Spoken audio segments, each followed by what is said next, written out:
आस्था के महापर्व छठ का आज दूसरा दिन है। खरना की तैयारियां शुरू हो चुकी हैं। बिहार समेत देश के कई सूबों में महापर्व को लेकर उत्साह नजर आ रहा है। 5 तस्वीरें आपके सामने दिल्ली, पटना, कानपुर, गाजियाबाद और वाराणसी की आप देख सकते हैं किस तरीके से 4 दिन तक जो छठ पूजा मनाई जाएगी वो किस तरीके की उसकी तैयारियां हैं। पटना में छठ पूजा को लेकर उत्साह काफी ज्यादा नजर आ रहा है। क्या कुछ तैयारियां हैं, ज्यादा जानकारी दे रहे हैं हमारे सहयोगी रजनीश सिन्हा।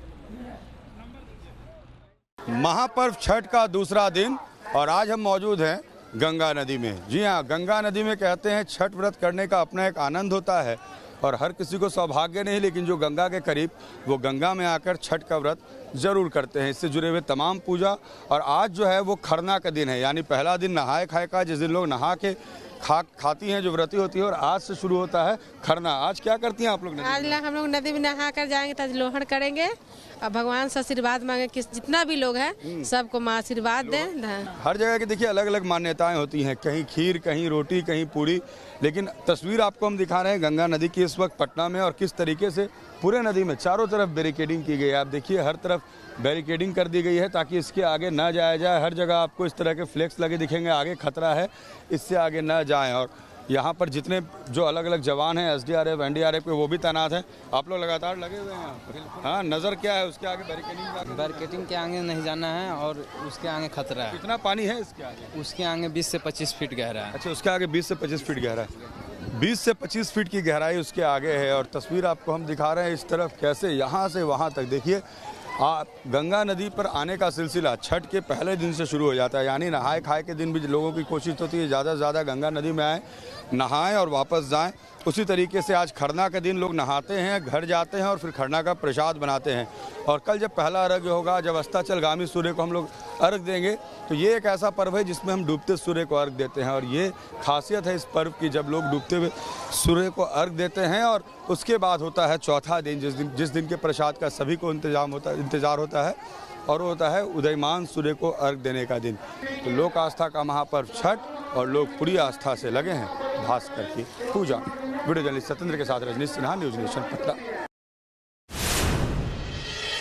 छठ का बाजार सज चुका है। लोक आस्था के महापर्व छठ का दूसरा दिन है और आज होती है फलों की खरीदारी। हम इस वक्त पटना के कैसे फल बाजार में मौजूद हैं, जहां पर वो तमाम फल मौजूद हैं जो इस वक्त प्रसाद के रूप में चढ़ते हैं। फलों की तस्वीर के साथ साथ फलों का भाव जानना भी जरूरी है, क्योंकि कहते हैं कि इस पर्व के समय फलों का भाव जो है वो आसमान छू रहा होता है और फलों की ज़रूरत हर किसी को होती है। भाई सेब कैसे है? सेब 100, 120 120 रुपये केजी। और संतरा? संतरा भी 100। संतरा 100।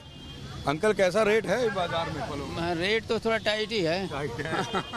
ज़रूरत किन किन फलों की होती है खास करके? आप लोग तो बहुत साल से नहीं, हर एक पर जो कम से कम 5 फ्रूट तो होना चाहिए मिनिमम 5। हाँ, उसके बाद जिसकी जैसी क्षमता है अपना कुछ भी लगा दे उसमें।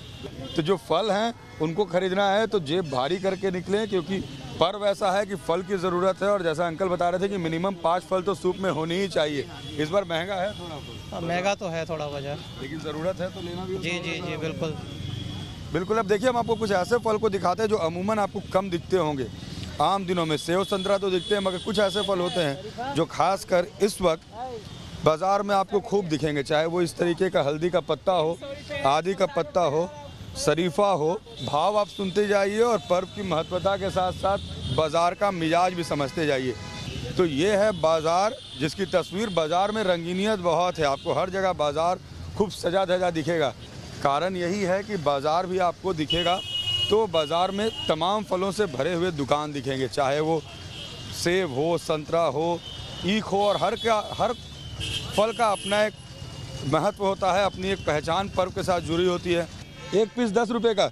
देखिए, ये तमाम वो फल हैं जो अमूमन आपको बाज़ार में कम दिखेंगे, लेकिन जब छठ होता है तो इन फलों का ऐसा महत्व होता है कि ये आपको दिखेंगे, हर दुकान में दिखेंगे, लेकिन भाव जो होता है इनका थोड़ा चढ़ा हुआ होता है। ये जो आलता पत्ता होता है, ये छठ में एक प्रतीक माना जाता है भगवान सूर्य का। तो लोग सूप पर आलता पत्ता को ज़रूर रखते हैं, क्योंकि और उसके बाद इसे घर में चिपकाते भी हैं। आपने देखा होगा कई घरों में छठ पर्व के बाद घरों में लगा होता है। ये बद्धी है, बद्धी जो तमाम व्रती होती हैं वो इन्हें पहनाती हैं। तो ऐसे में फलों के बाज़ार में रौनक बनी हुई है और छठ का ये पर्व, घर घर में मनाया जाने वाला ये पर्व, लोक आस्था का ये महापर्व पूरे बिहार में एक पर्व के माहौल के साथ साथ इसकी महत्वता भी समझाने में लगा है। वीडियो जर्नलिस्ट सत्येंद्र के साथ रजनीश सिन्हा, न्यूज़ नेशन, पटना।